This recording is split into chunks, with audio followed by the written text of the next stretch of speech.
It's a huge scam. It's a huge scam. মানে 3,000 4,000 crores তো হবেই। নিয়োগ দুর্নীতির অঙ্ক 3 থেকে 4 হাজার কোটি টাকা। দাগি তালিকা নিয়ে তোলপাড়ের আবহে এবিপি আনন্দকে দেওয়া সাক্ষাৎকারে এমনই বিস্ফোরক দাবি করলেন হাইকোর্ট নিযুক্ত বাগ কমিটির আইনজীবী অরুণাভ বন্দ্যোপাধ্যায়। শুধু তাই নয়, এসএসসি 1806 জনের তালিকা প্রকাশ করলেও তার দাবি সংখ্যাটা আরও বেশি। যে তালিকা প্রকাশিত হয়েছে, আপনি কি মনে করেন যে সংখ্যাটা এটাই? না, সংখ্যাটা তো এটা নয়।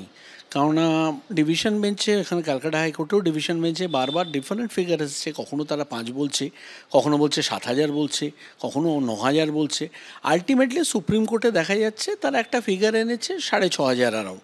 এখন তো সেই 6,500 অ্যারাউন্ড যে ফিগারটা তো অলরেডি টেন্টেড হিসেবে ডিক্লেয়ার্ড, সেখানে এখানে 1,800 বা 1,900 এই ফিগারটা তো আসার কোনো জায়গাই নেই। প্যানেল এক্সপায়ারি করে যাওয়ার পর যাদের চাকরি হয়েছে তো অলরেডি টেন্টেড হিসেবেও ডিক্লেয়ার্ড ফ্রম সুপ্রিম কোর্ট। আমি সিডি অবধি আমরা করেছি, আমরা তো 1100 নাম জমাই দিয়ে দিয়েছি যে 1100 লোক যে এরা এক্সপায়ারি অফ দ্য প্যানেলে পরে চাকরি পেয়েছে, অ্যাবসলিউটলি অবৈধ। মেয়াদ উত্তীর্ণ প্যানেল থেকে নিয়োগ, র্যাঙ্ক জাম্পিং, সই স্ক্যান করে রেখে প্রয়োজন মতো ব্যবহার, জেলা স্কুল পরিদর্শককে দিয়ে নতুন শূন্যপদ তৈরি করে চাকরি, নিত্য নতুন উপায়ে দুর্নীতি করা হয়েছিল বলে উঠে আসে তদন্তে। প্রথম যেটা আমরা দেখতে পাই যখন আমরা এই যে স্ক্যামটা হয়, প্রথমত আপনার রেগুলার আমরা দেখছেন র্যাঙ্ক জাম্পিং, সেটা তো আমরা দেখিয়েছি। দ্বিতীয়ত হচ্ছে যারা কিছু লোক যারা আমরা যাদেরকে মানে অন টেবল আমরা কনফ্রন্ট করেছি, তারা দেখা গেছে শুধু পরীক্ষায় সে নামই জমা দিয়েছে, তারপরে তারা কিছু জানে না। তারপরে সাবসিকুয়েন্টলি তারা বলেছে আমরা প্রচণ্ড কেঁদেছি।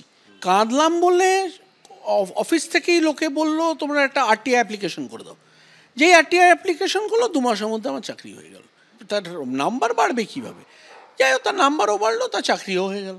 তখন একটা স্ক্যান সিগনেচারের ইন্ট্রোডাকশন হয়। এবার স্ক্যান সিগনেচারে তো সার্ভারে লোড করা আছে, আপনি তো জানতেই পারবেন না কাকে দেওয়া হচ্ছে না দেওয়া হচ্ছে। কিছু সিগনেচার নেই, মানে আপনি যদি অ্যাপয়েন্টমেন্ট লেটারগুলো আনান আপনি দেখবেন সমস্ত স্ক্যান সিগনেচারে আছে। কোনো ফ্রেশ সিগনেচার বা অরিজিনাল সিগনেচার তাতে কিছু নেই, সমস্ত স্ক্যান সিগনেচার। বাগ কমিটির 1,500 পাতার চাঞ্চল্যকর রিপোর্ট এসেছিল এবিপি আনন্দর হাতেও।